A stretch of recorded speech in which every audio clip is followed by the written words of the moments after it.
What's up, everybody? Welcome back to Yanks and the Cop. We are here for our pre-match analysis for the Liverpool Newcastle United game coming at us tomorrow. I'm your host, Steven, as always, joined by my brother Scans and our main man, our homie. And today we have a very special guest. He's a journalist that covers Newcastle United to break down everything Newcastle heading into tomorrow's game. We have John Richardson. You can find him on Twitter at Rico's Rant. John, thanks so much for joining us, man. How are you? My pleasure. Thank you for having me on. Looking forward to it. We definitely appreciate it. I haven't seen too many Newcastle games this year. I've been keeping an eye on, where they are in the table, but haven't watched too much. I'm really excited to get your input on everything Newcastle. But, everyone who's tuning in, we appreciate you guys. Put your comments right in the live comment section. We'll definitely ask them for you. And go ahead and hit that like and subscribe button if you haven't done that yet. We really appreciate it. But, John, really how I want to kick things off is just, I think headed into the season, people expected Newcastle to be a little bit closer to the bottom of the table. So, what's your view on Newcastle's season so far, and what's your expectations for the season?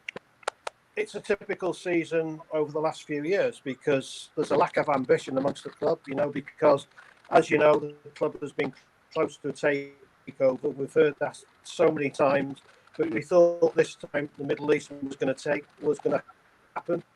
It didn't, so back to square one with an owner, Mike Ashley, who won't put money into the club. You look at the summer spending, it was one of the lowest in the Premier League. I'm afraid, there is no great expectation for Newcastle fans. They know they're not going to win the league. They know they're not going to compete for Europe. But what they want is a team that can compete with the rest of the league, like Aston Villa, Southampton, teams like that, Everton. But I'm afraid they're stuck in a vacuum of they're not going anywhere. And now Steve Bruce is bearing the brunt of this because although, as you know, there's no fans, certainly there's no fans at St James's Park because it's in Tier 4. But I'm afraid social media is showing that the fans don't want Steve Bruce, which in some ways is a little bit unfair because nobody could sort of make momentum with this side at the moment. It's a poor squad compared to lots of squads in the Premier League. It's, to be fair to Steve Bruce, I think he's punching above his weight, with the squad they have at his disposal. So going on to that, just a bit more. So do you generally feel that Steve Bruce is the right man for Newcastle in terms of style of play, in terms of where they want to be? Obviously Newcastle's a massive club. They've got one of the best fans, in the Premiership. So, is the general feeling that he's the right man in terms of taking the club forward? No, because don't forget he inherited the side from Rafa Benitez. I mean, Rafa Benitez was like God up in the northeast. He couldn't do any wrong, and the fans were right behind Rafa. And because of a lack of ambition, he was lured away to China. And so that left somebody to take over. Steve Bruce came in. As you know, he's a big Newcastle fan, but the cardinal sin is that he's managed Sunderland, the great rivals. It's like somebody coming into Liverpool from Everton. It wouldn't happen, but it has happened in the northeast. So he was on a sticky wicket straight away. He had to get the fans on side. And to an extent, he did last season because, he kept them up. And that is the criteria for Newcastle at the moment. It's to stay in the Premier League. Now, it should be more than that. But this season, the black mark against him is the fact that they are very negative. And, of course, they went out against Brentford in the Carabao Cup last week. And very negative tactics.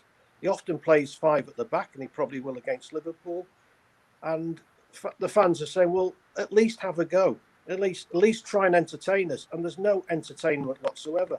And I think that at the moment we've come to a tipping point at Newcastle where the fans are angry. It's a good job in many senses. There's no fans at St James's Park because they would let Steve Bruce know in no uncertain terms that they want him to go. Now, in some respects, that's a little bit unfair because you can only utilise the players at your disposal. And those players are plainly not good enough. And really, I'll cover all the games in the Premier League. And to me, Newcastle have got one of the poorest squads in the Premier League. And it's amazing, really, that they're outside the bottom 3. But the negative tactics is where people can have a go at Steve Bruce because They are shocking to watch. I mean, you can, if you look at Leeds United, in a similar situation to Newcastle. I mean, I've watched Leeds a few times this season. They're fantastic to watch. They won again tonight. They won 5-0 at West Brom. Yeah, I've seen exciting games. That they are great to watch. They got tanked 6-2 at Manchester United. But that's the sort of football Newcastle fans want. And if that means, like Leeds, they lose quite a few games and, they might be sort of below mid-table, they'll accept that because at least Newcastle having a go. At the moment, they're not having a go. They're negative, they're boring. And, I was brought up or covered, Newcastle in the 1990s under Kevin Keegan, the great entertainers. They were superb, great to watch. This is the opposite, I'm afraid. And that's why the Toon Army are rebelling. Yeah, but John, it seemed like, over the summer and some other recent signings, it looked like they were trying to go with a more attacking way of football. Callum Wilson came into the side, Ryan Fraser, Almirian from the MLS. Some of these guys have some real attacking prowess. What are your thoughts on them for my first question? And then number two, being an American show here, I'm curious what your thoughts are on DeAndre Yedlin at right back as well. Right. Do you want me to start with Andre Yedlin? Yeah, why don't you start with Andre Yedlin and then maybe go into some of the newer signings? Andre Yedlin, an absolute disaster. He is good going forward, but he's always got a mistake in him. You cannot trust him. And I liked him when he first came. I thought, he flatters to deceive because going forward you think great, and he's a good crosser of the ball. But he's made so many defensive errors. I've lost patience with him, and he will be sold in the January transfer window. I think he's going to join a club in Turkey. Yeah, that's what I heard. They want to get him out. It's a pity because there's some skill. He's got some skill, but I'm afraid I have lost patience with him because I think he'd be a lot better than he has been. And, it's great going forward, but you have got to defend as well. So I think the club are going to cut the losses on him and let him go. On the other question about, I'm a big Miguel Almiron fan, by the way. I think he gives everything, absolutely everything. I think he's a little bit unlucky at times. The fans loved him, even though he didn't score for 20-odd games. They knew he had his heart in the game, and I think he's been a good transition from the MLS. And I think he's done well. He was overpriced, probably at £20 million, but I think there's a player there. Callum Wilson was the best signing of the summer for Newcastle. He's got 8 goals already. He's a trusted centre forward. He's experienced. And thankfully, it means that Joe Linton doesn't play there. I feel a little bit sorry for Joe Linton. As you know, boys, cost 40 million. Newcastle's record buy. He had a shocker last season, absolutely shocker. But, his spirit is good. He's improving slowly. But, I mean, at 40 million, you want somebody that's going to slot in straight away. He started in the City game, didn't he? He started over California. Didn't he start in the City game last week? Yeah. He's played in a few games. And to be fair to him, he has improved. But as I say, Liverpool paid 40-odd million for Diego Jota. Now, who would you rather have? There's absolutely no comparison. But I do think there's a player there. He is improving. Ryan Fraser, he's injured. He'll miss the game. He's got a calf injury, and that's the pity. Ryan Fraser missed a lot of Bournemouth season last season because of injury. He's a good signing, free transfer. He brings something, different. He's attack-minded. He can go past players, but sadly gets too many injuries. I seem like a prophet of doom here, don't I? I'm sorry. This is watching Newcastle for far too many years. Well, looking at this at tomorrow's game specifically, I mean, you kind of mentioned that Newcastle typically plays with 5 in the back, but that might be a strategy that bodes well against Liverpool because we've seen this season we struggle to break down teams who go more defensive, counterattacking, especially playing that low block. I mean, look at our West Brom performance a couple of days ago. What approach do you think Newcastle's going to take? Do you think they're going to kind of follow that model that Big Sam went with, that more of a low block style?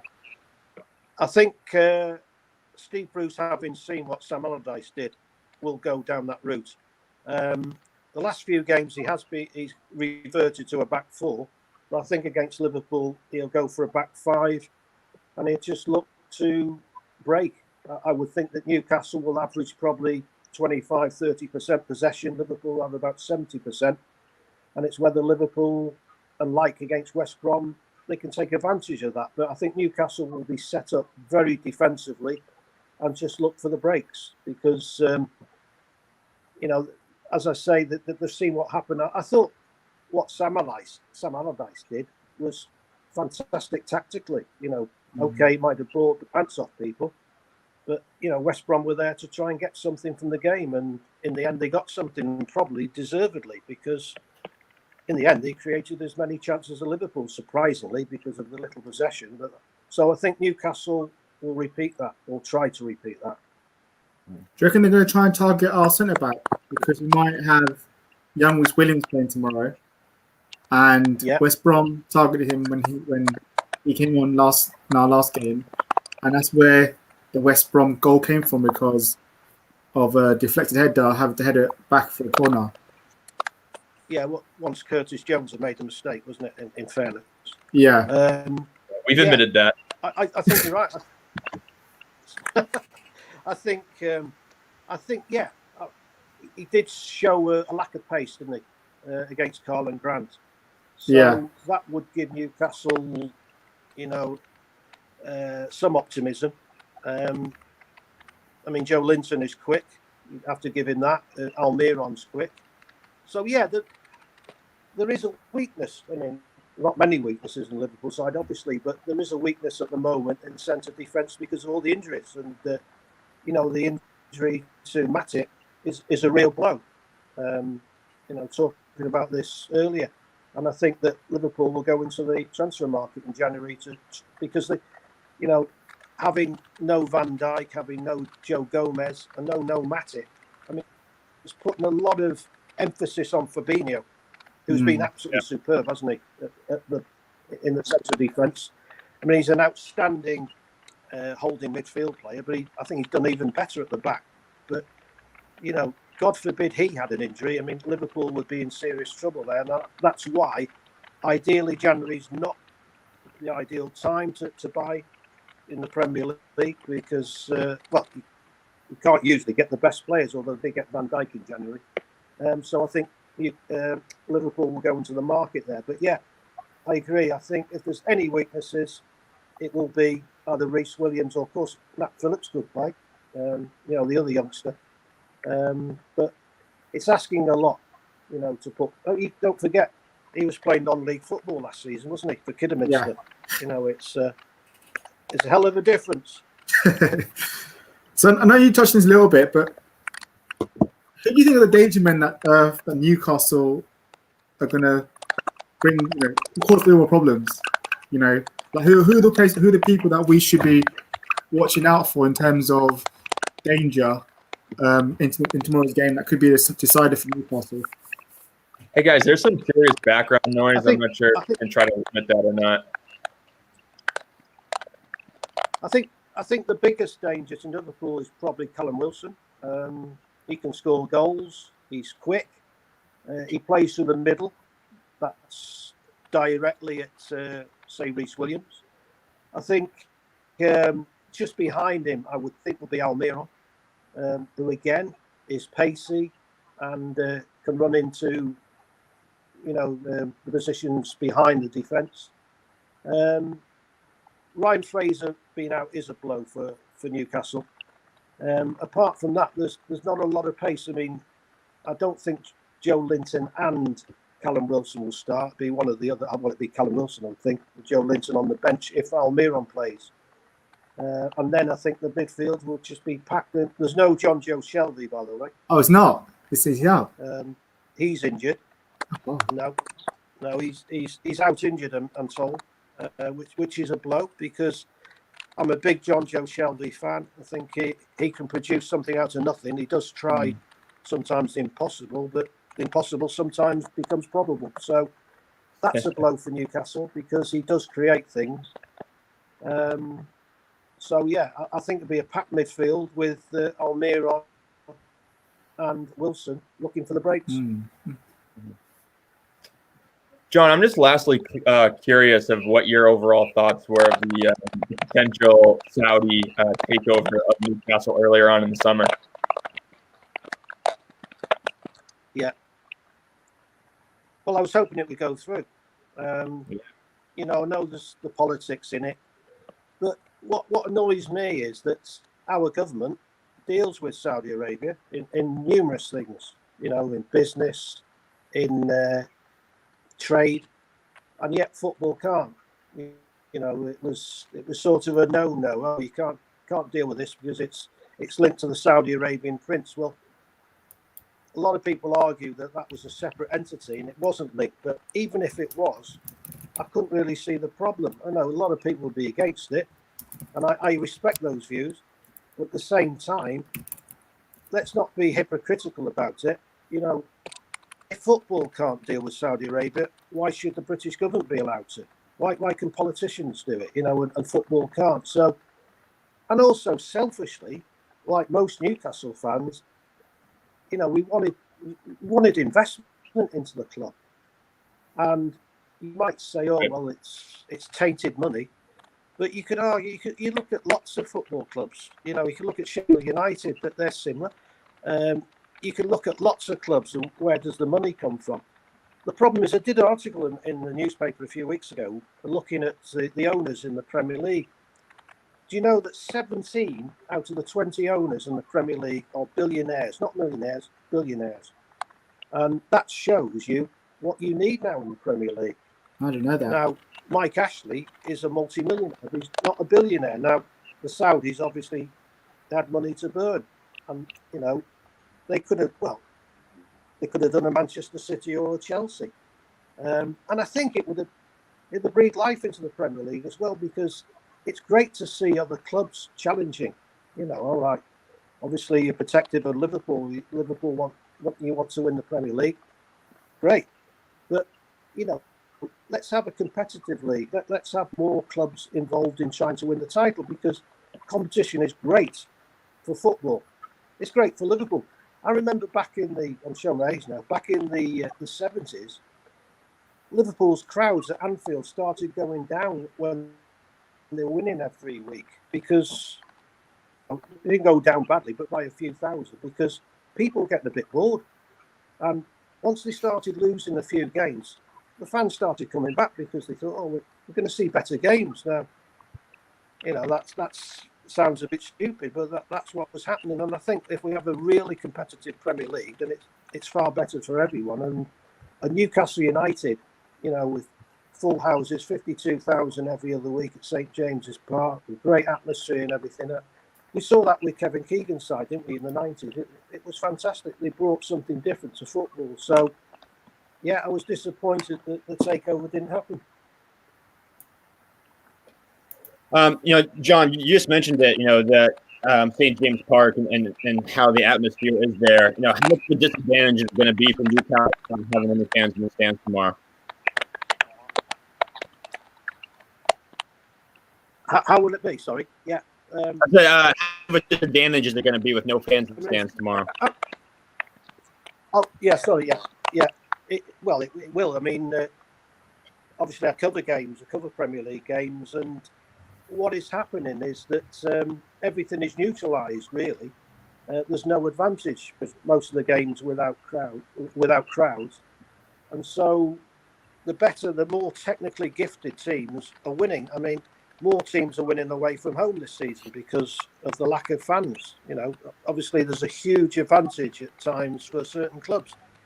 Huge advantage for Newcastle because St James's Park, I know that some managers have sort of said to me, oh, they've looked behind and wonder what all the cheering's about, because nothing's happening, but it's just the fans, you know, getting going, which they do.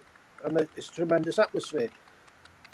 The only other ground I can compare it to is your ground, Anfield. You know, it's a similar atmosphere. It sends your shivers down your spine. They're both great grounds, and to have no fans. Well, obviously it's 2,000 at Liverpool, but don't know how for much longer.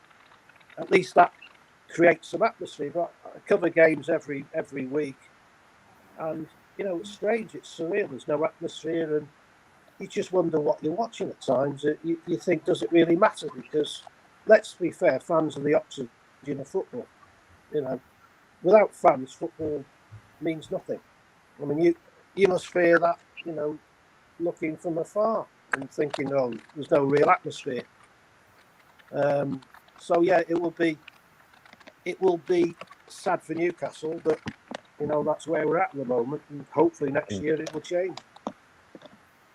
Yeah, we can only hope. Football is much better with fans in the stands, that's for sure. But Andrew and Mahomey, questions for you guys about Liverpool really quick. I mean, obviously with a disappointing draw against West Brom, what are you guys hoping to see out of the lads tomorrow against Newcastle? I want to see intensity back.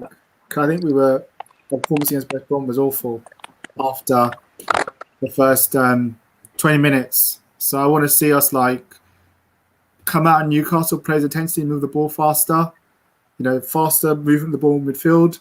And I want more the forwards to actually move around, have some link-up play, interchange. They were just too static in the second half against West Brom. So I just want Liverpool, the real Liverpool, to turn up, because we have to now as well, because Man United won and they're 2 points behind us. So there's no room for margins. We can't afford a draw. We can't afford a loss. It's must win, now. Every game's a cup final. So I want Liverpool to be on the board. I want someone to say how Ginny did before Tottenham game. We have to be awake, be alert, be on our ball game. Take the game to Newcastle. None of this stupid slow pass in the back that doesn't go nowhere. We need more faster. That's what I want. What about you, Andrew? Yeah, I would just, we've been saying this all along. Every game is a must-win now. I would expect us to come out flying. We want a high-intensity start. And if I was Newcastle, I wouldn't want to be them, because they're gonna come under a lot of pressure. They are probably not going to have too much of the ball in that first half. My whole thing is, if we do get an early goal, don't succumb to complacency. We need to just keep pushing the pedal to the metal. We need to keep bringing it to them. That's what we saw against West Brom, and it really did us in, and it ended up in a draw. So I might switch things up a little bit. Maybe I would bring in Shaqiri. Maybe I would bring in Oxlade-Chamberlain. I'm not really sure what Klopp will do, but there's something that needs to change with that midfield to provide a little bit more of an attacking option. That's a good point. So, who would you guys start at in center back with Fabinho? Who'd be a choice? Williams or Phillips? It's not a great choice out of the two of them, but I'd go with Phillips. I don't trust Williams against Newcastle's pace. He got done by the West Brom striker, I can't remember his name. Grant. And yeah, he got done for him for pace. And I just Colin Grant, yeah. I just feel that he'll get done for pace tomorrow. And we can't afford that risk. So I know Phillips isn't the fastest, but I think he'll do a more nonsense job than Williams tomorrow. Yeah, but is Callum Wilson really that pacey?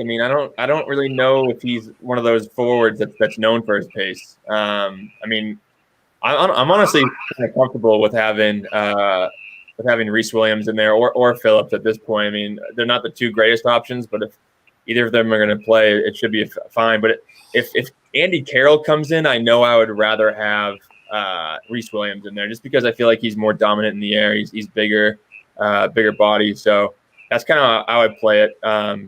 John, what would you think about that? Is Callum Wilson is he pacey up front, or is he more of a target forward? Oh no, he's pacey. Okay, he's pretty fast. He's probably as fast as Colin Grant, and you saw what Colin Grant did. He can control the ball well.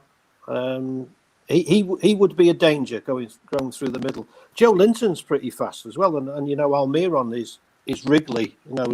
He's not so direct, but he can get past players. The sad thing for Newcastle is there's no Alan San-Maximin. I was about to ask you about him. He's had COVID-19. He's had Jeez. so he hasn't been very well at all. So he's got at least another couple of weeks, I think, before he's back. Because as you remember, at the beginning of the season, he was on fire. Now if he was playing, Newcastle would have a far better chance, because he can dismantle any defence in the Premier League and go past 3 or 4 players just like that. He reminds me a lot of Adam Traore at Wolves. They're very similar players who can damage defences. I mean, Newcastle haven't got anybody like that. But in answer to your question, Callum Wilson is pretty rapid. Do you reckon Andy Carroll can't get any minutes? Andy Carroll will be on the bench. Obviously, with Andy Carroll, you've got to play completely different. You've got to put the ball in the air, which could be that could be a factor later on, because nobody, even the most experienced Premier League defender, wants to defend against an Andy Carroll on fire in the air. I would never want to see that guy. He hasn't scored a Premier League goal for over a year. So, but he just throws his body at the Don't get worried too, boys. Don't get worried.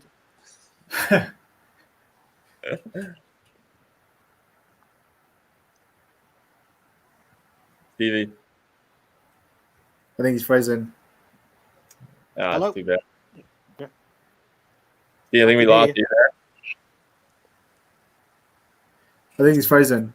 Okay. Well, our next question to you, homie, with Joel Matip out for a lengthy period, I think we kind of answered that question, but it seems like for you it would be probably Nat Phillips, right, starting at center back. Yeah, I think I'd go Phillips. I don't know why he's been chucked on the side bench. He's just playing well. Yeah, I don't know why Klopp's not trusted him at all since he last played. So I think I would go with him. Like I said, I don't think he's the fastest. I don't think he's any faster than Williams. I just feel that Wilson's a kind of, even though he's fastball, he's a lump as well. He's a handful. So I just feel that Phillips would just do the job of nullify him. And I don't think he needs as much guidance as a Williams would do playing tomorrow in terms of guidance and being told what to do. And plus, it allows Trent to go forward, because I'm just unsure of Williams from next to Trent. That's what the thing is. There's not a lot of Lee kind of like guidance there, because they're 2 young players. So personally, for me, I'd go for Phillips. Mm-hmm. Yeah, I did just check Callum Wilson's FIFA card for 2021, and he does have an 82 pace, so he's not the fastest guy out there. I am just going to say that. So, I mean, when you guys think about the game tomorrow, from a Liverpool perspective, for Homie and Andrew, what does Liverpool have to do to get the full 3 points?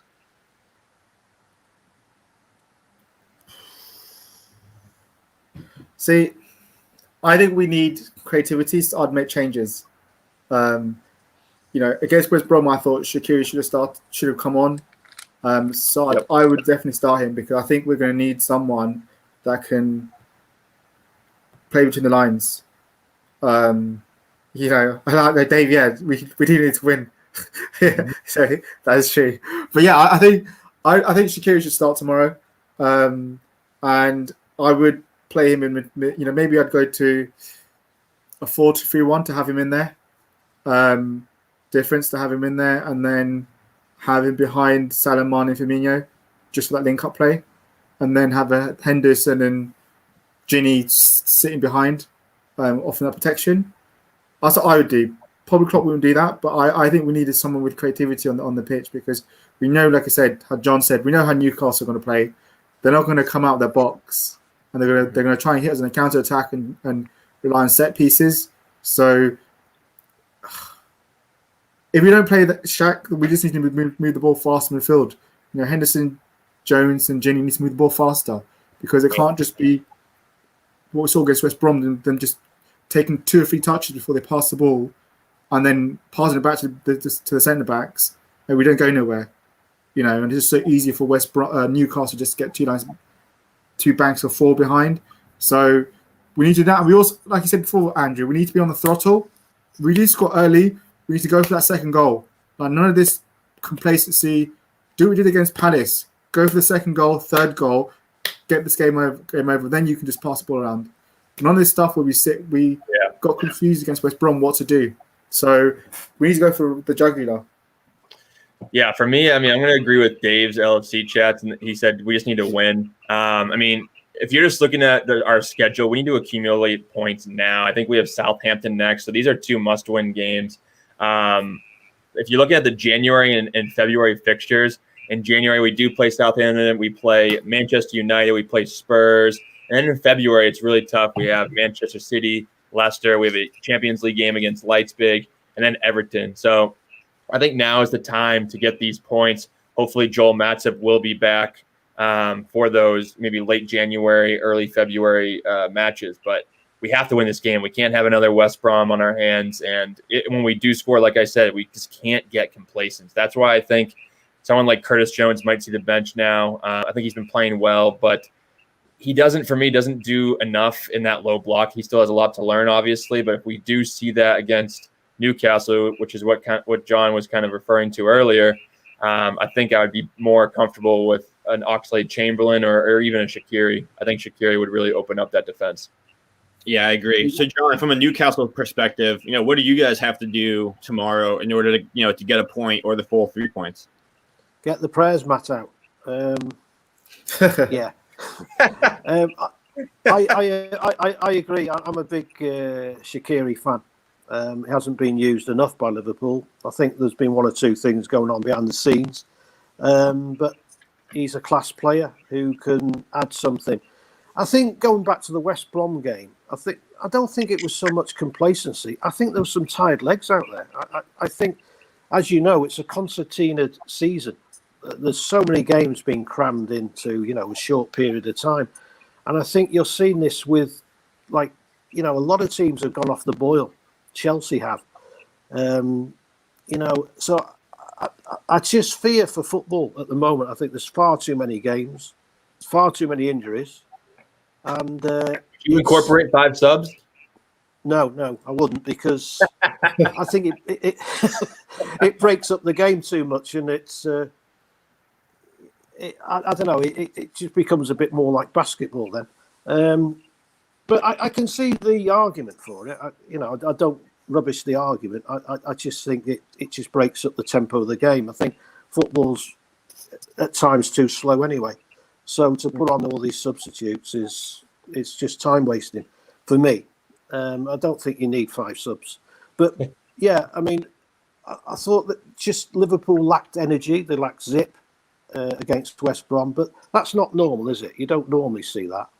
And I think Jurgen Klopp will forgive them if it's a one-off. And I agree with you, boys. I mean, they've got to go at it at Newcastle and go for that second goal, because very few teams are like West Brom, where they're 1-0 down and they just play the same way. They didn't make any attempt in the first half to change. It was only the second half that they changed, and the first 5 minutes of the second half gave Liverpool a bit of a shake-up, which they didn't react to, did they, really?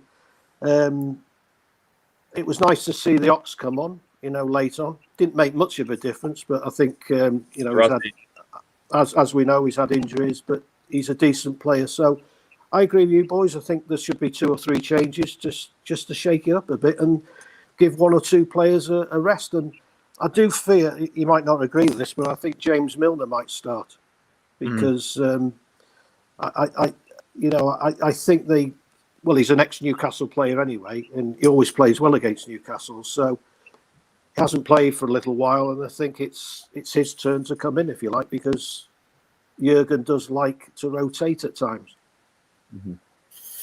No, not tomorrow. Potentially, because I wouldn't be surprised at that, because Ginny has played a lot of football, so I would be surprised if he was dropped for tomorrow. I don't really care, to be honest. Look, I just want to win. That's all I want is 3 points. I don't care how we do it. I just want the 3 points. I agree. I wouldn't be surprised though if we do play a 4-2-3-1, so we can get Shaqiri in there. and then play a double pivot of Henderson and Milner. Wouldn't be surprised to see that at all. But Klopp definitely has a lot of options. We'll see what happens. But let's get to our scoreline predictions. Do you guys, before we do scoreline, do you guys think Thiago will have involvement tomorrow?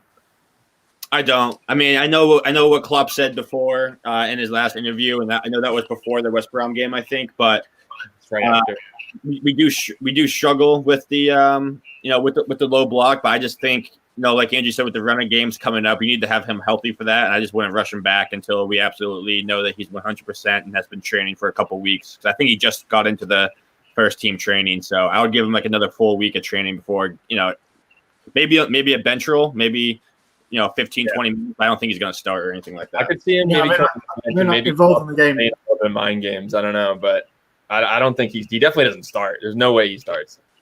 I would love to see him on the bench, even if he doesn't get in. I would love to see him on the bench though. That'd be great.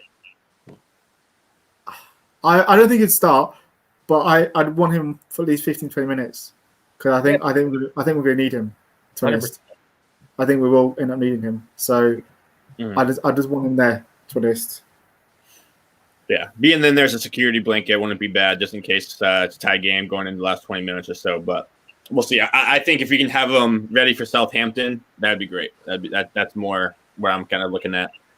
But cool. Yeah, let's get to the scoreline predictions. Andrew, why don't you start? We'll go right around the clock. I actually think we're going to come out, like I said earlier, with really high intensity. I think that we're going to see a 3-0 scoreline. I think the key man here for Liverpool, I think, is going to be Trent Alexander-Arnold. He had a tough game against West Brom, in my opinion. He's been somewhat inconsistent for me this year. I think Robertson has really outshone him from the fullback position. But I could see him hopefully putting in more accurate crosses now. Maybe Mane and Salah get on the board. And I could even see a Trent free kick maybe in the first 20 minutes. I heard he might not play tomorrow. It's going to be Williams. Ooh. Okay. That's a hot take. So, yeah, very interesting. Well, that's what I heard. Interesting. Can I tell you a little story about Ali Robertson? Yeah. Alistair Robertson. Yeah. This was a few years ago. One of Rafa Benitez's men who I got on very well with, he says, we're looking for a left back, because he used to say, have you seen anybody decent in the lower leagues, etc., etc. And I'd say, well, funny enough, there's a lad at Hull City, Robertson. He's pretty decent. I like the look of him. He's good going forward. Haven't really seen him how he defends, but he's really good going forward. Oh yeah. We've had a look at him now. He's not up to the mark. He won't get in the Premier League. Oh, there we go. So no, always liked him. Prediction. Actually, I think he could be one of the main men for Liverpool. I don't think you can stop him. I think he's absolutely superb. He almost got the 3 points against West Brom. Early on, I think there was 3 times he broke through. He was absolutely superb. So, sorry, Toon Army, I'll go for a 2-0 Liverpool win. Your story reminds me of Blackburn, where they had Zidane in trial. They said he wasn't good enough. Oh yeah, and they let him go. Then he goes on to become like one of the best players in the world ever. Yeah. There's great stuff do happen where people think players aren't good enough. Yeah. You win some, you lose some. Right. My prediction, I was overconfident for West Brom game, so I'm going to be a bit more cautious this time. So I'm going to say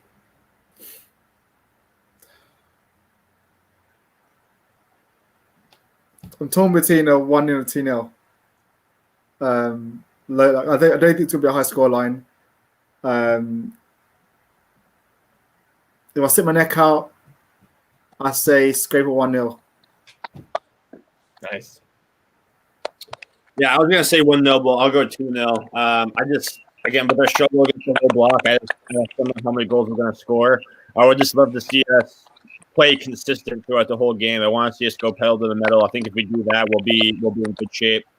I'll say 2-0. I think Bobby Firmino continues his fine form, and then I think think Mane's going to continue his hot form as well. Those two guys get the goals from me. But should be an interesting game tomorrow. We'll be back right after that for our post-match reactions. We're going to be joined by recurring guest Mario Lewis. Should be really excited about that. But John, thank you so much for joining us. Really appreciate the lowdown on Newcastle, and we'll have to have you back on next time around. Thank you, John. My pleasure. Nice to see you all. Good luck for the future. Thanks, John. Definitely have you on. And for everyone who tuned in, really appreciate you guys. Go ahead and hit that like and subscribe button. But we'll be back right after the game for our post-match reaction. So up the Reds, and we'll see you next time. See you, lads.